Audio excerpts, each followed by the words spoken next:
السلام عليكم ورحمة الله وبركاته. ازيكم حبايبي، عاملين ايه؟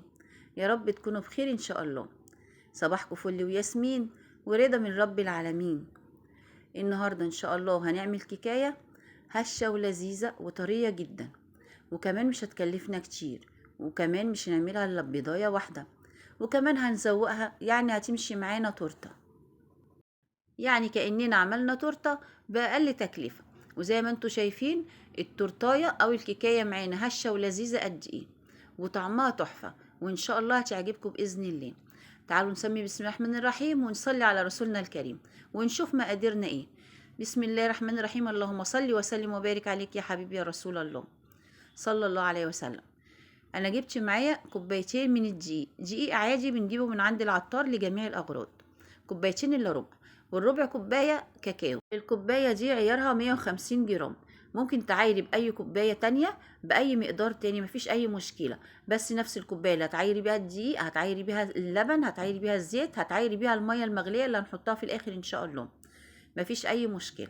بس لو زودنا مقدار الكوبايه ممكن نزود البيكنج باودر نص معلقه زياده، نص معلقه من معالق الشاي الصغيرين زياده، عشان تبقى الكيكه معانا مظبوطه في المقادير بتاعتها ان شاء الله. وانا حطيت مع الدقيق معلقه صغيره بيكنج باودر ونص معلقه بيكنج صودا، والبيكنج صودا دي بنحطها على الكيكه اللي هي بالشوكولاته او اللي هي بكاكاو، ما تحطيهاش على كيكه الفانيليا لانها بتغمق اللون. بعد كده هنجيب بيضايه واحده، والبيض بتاعنا طبعا مش من التلاجة، ونديله رشه من الفانيليا، لو بواكي حطي باكو فانيليا، ومعايا كوبايه الا ربع من السكر الخشن، ومعايا رشه الملح، وهنقلبهم مع بعض لحد السكر ما احس ان هو داب معايا كده شويه. السكر داب كده معايا، هديها معلقه خل واديها تلت كوبايه من الزيت، والزيت طبعا بتاعنا ما يكونش ليه اي نكهه عشان ما تبانش في الكيكه. وبعد كده نقلب الخليط تقليبه كويسه معانا. بعد كده هجيب كوبايه الا ربع من اللبن، كوبايه الا ربع من اللبن، وهقلبه مع الخليط. لبن عادي جدا مفيش اي مشكله، بس انا اللبن ده كان عندي في التلاجة ولقيته راب مني، طبعا لما راب ما بنرميهوش، بنشتغل بيه في الكيكات بيبقى تحفه. اللبن القاطع معاكي اوعي ترميه، بتشتغلي بيه كيكات معجنات بيبقى تحفه، بيدي نتيجه هايله. انا لما قطعت مني كوبايه اللبن قلت والله لو ما اعمل الكيكايه دي.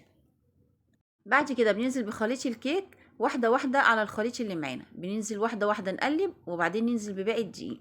ولما الخليط امتزج مع بعضه جبت كوباية الا ربع من المية المغلية، الكوباية اللي عايرت بيها طبعا الحليب والدقيق والسكر وكل حاجة بنفس الكوباية، كوباية الا ربع من المية المغلية، واروح نازلة بيها مرة واحدة زي ما انت شايفة كده، واديكي شايفة خليط الكيك بقى عامل معانا ازاي. بعد كده بقى جبت صينيه مبطناها زيت ودقيق وكاكاو، مبطناها تبطينه كويس عشان ما تلزقش فيها الكيكايه.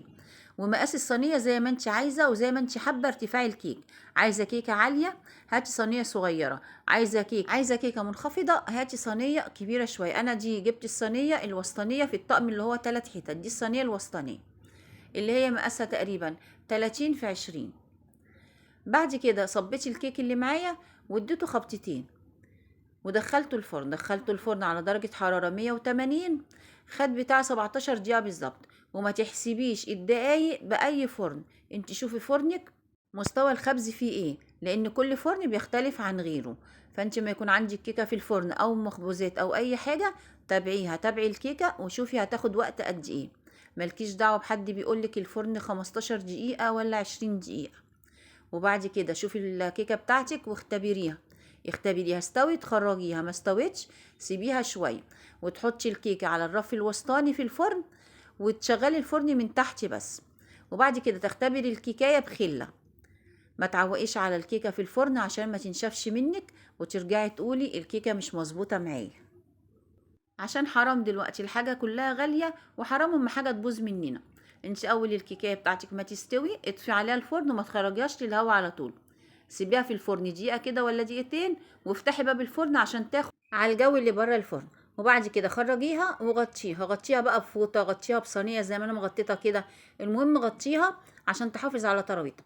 بعد ما بتتغطى وبتهدى خالص الكيكة بتاعتك، بنجيبها بنفتحها، بتفتحيها بأي حاجة، بعود خلة أو بسكينة رفيعة، وبنسقيها سيرب، اسقيها عصير اي حاجه موجوده عندك، اسقي الكيكايه بيها. شويه لبن بمعلقه سكر، شوية كاكاو، اي حاجة عندك اسقي الكيكاية بيها. بعد كده ضربنا 3 معالق كريمة بالظبط، 3 معالق كريم شانتيه، ضربناهم بمية متلجة ورحنا نازلين على الكيكة زي ما انت شايفة كده. تحطيهم في كيس حلواني، تحطيهم في كيس تلاجة، تحطيهم بسباتيولا بمعلقة، اي حاجة، المهم افرجيهم على الكيكاية كده. كان ممكن بقى نعمل شوية جناش ونحطهم على وشها، كانت هتبقى حاجة خطيرة خطيرة خطيرة. جناش كده فوق الكريمة كمان. بس احنا عشان عاملينها بأقل تكلفة، يعني حاولنا ان احنا ما نكلفهاش كتير، فاكتفينا بكده. كان عندي معلقة من الكراميل، رحت ايه مزوقاها بيها. ممكن كمان تحطي على وشها شوكولاتة مبشورة، يعني ليكي كذا اختيار. ممكن تحطي على وشها فاكهة، اي حاجة موجودة ممكن تزوقيها بيها. ان شاء الله المرة الجاية نبقى نعمل لها جناش ان شاء الله بإذن الله، نعمل جناش من على الوش ونحط كمان عليه شوكولاتة مبشورة بإذن الله.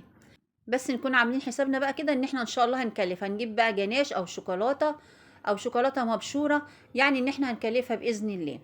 بس هي كده جميلة جدا ومش مكلفة خالص، ده ممكن نعملها في دقايق معدودة. في اي وقت عايزة تاكلي حاجة حلوة تقومي على طول تروحي عامليها.